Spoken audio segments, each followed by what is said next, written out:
En estos últimos videos hemos estado hablando de dilatación térmica, dilatación lineal, dilatación superficial y dilatación volumétrica. Vamos a recapitular algunos conceptos para dar por terminado ya este tema y asimismo se les va a indicar la actividad que les corresponde desarrollar para esta sesión. Entonces, consideremos los siguientes conceptos y comenzamos con dilatación térmica. Hemos ya dicho un sinnúmero de veces que este concepto se refiere a la variación que existe sobre los cuerpos a partir de un cambio en la temperatura. Generalmente, cuando nosotros hablamos de un incremento en la temperatura, también hablaremos de un incremento en alguna o algunas de las dimensiones de un objeto.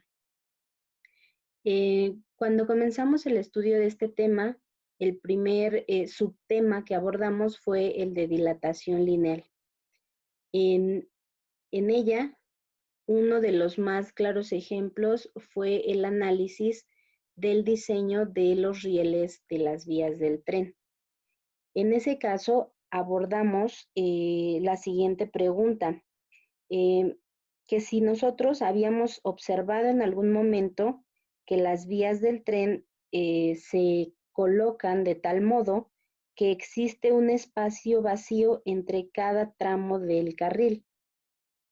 Cuando hicimos una investigación acerca de esto, concluimos que a estos pequeños espacios vacíos se les conoce como juntas de dilatación.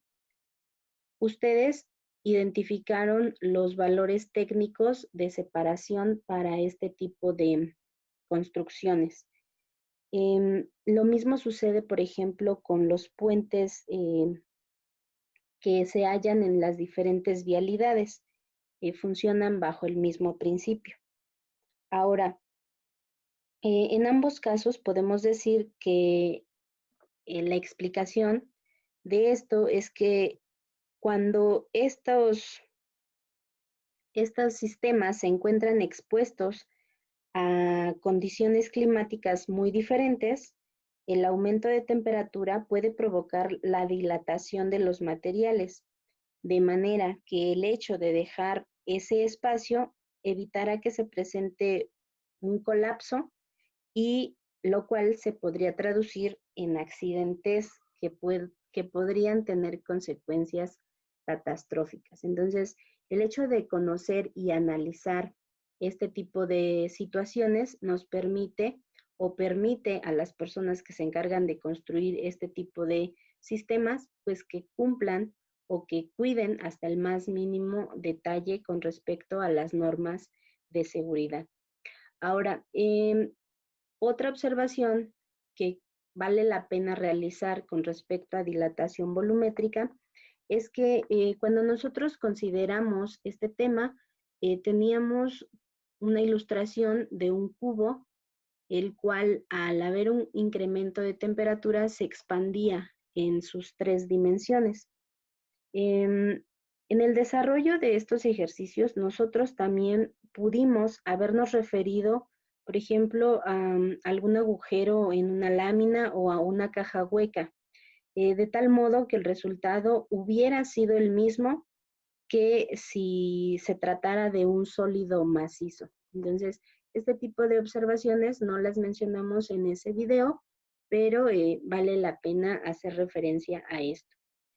Ahora, en realidad, cuando hablábamos de este tipo de sustancias, no teníamos alguna condición acerca de que si eran sólidos o líquidos hasta que hacíamos referencia a los coeficientes de dilatación. Si ustedes recuerdan, manejamos una tabla específica para coeficientes de dilatación lineal. Después, cuando abordamos el tema de dilatación superficial, dijimos que solo se tenía que hacer un pequeño ajuste multiplicando por 2 el coeficiente de dilatación lineal y con ello obteníamos los valores para realizar el proceso en ejercicios que implicaban dilatación superficial. Ahora, cuando hablamos de dilatación volumétrica, presentamos un cuadro nuevo y los valores que utilizamos, pues ya inclusive ni siquiera empleaban notación científica. Bueno, en general, el comportamiento de los gases y los líquidos obedecen a ciertas reglas que ya hemos mencionado para los sólidos. Sin embargo, vale la pena mencionar que como los líquidos toman la forma del recipiente que los contiene o en el que están confinados, pues ahí no podríamos hablar de dilatación lineal o dilatación superficial. Quiere decir que forzosamente estamos frente a un caso de dilatación volumétrica y pues debemos considerar que la dilatación total corresponde a la dilatación del recipiente por el cambio de temperatura más la dilatación que sufre el propio líquido. Esto, de manera general, pues no se toma en cuenta, es decir, la dilatación del recipiente pues prácticamente se desecha o se considera nula en los problemas que hemos resuelto. Ahora, la actividad que les compete realizar a ustedes, pues se trata de un mapa mental. Aquí quiero abrir un pequeño paréntesis para recordar el formato de nuestros organizadores gráficos. Entonces, pues si es necesario, habrá que buscar por ahí los compendios de organizadores para investigar el formato adecuado de un mapa mental. Recuerden que no deben incluir ahí párrafos extensos, solamente utilizamos palabras clave, símbolos y colores para identificar las ideas principales.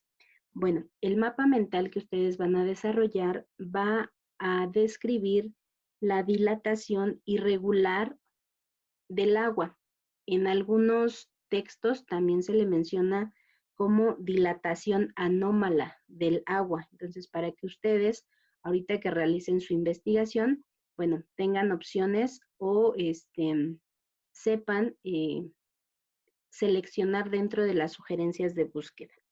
Entonces, ahora sí continuamos. Como ya se dijo, la dilatación del agua pues tiene un comportamiento un tanto diferente.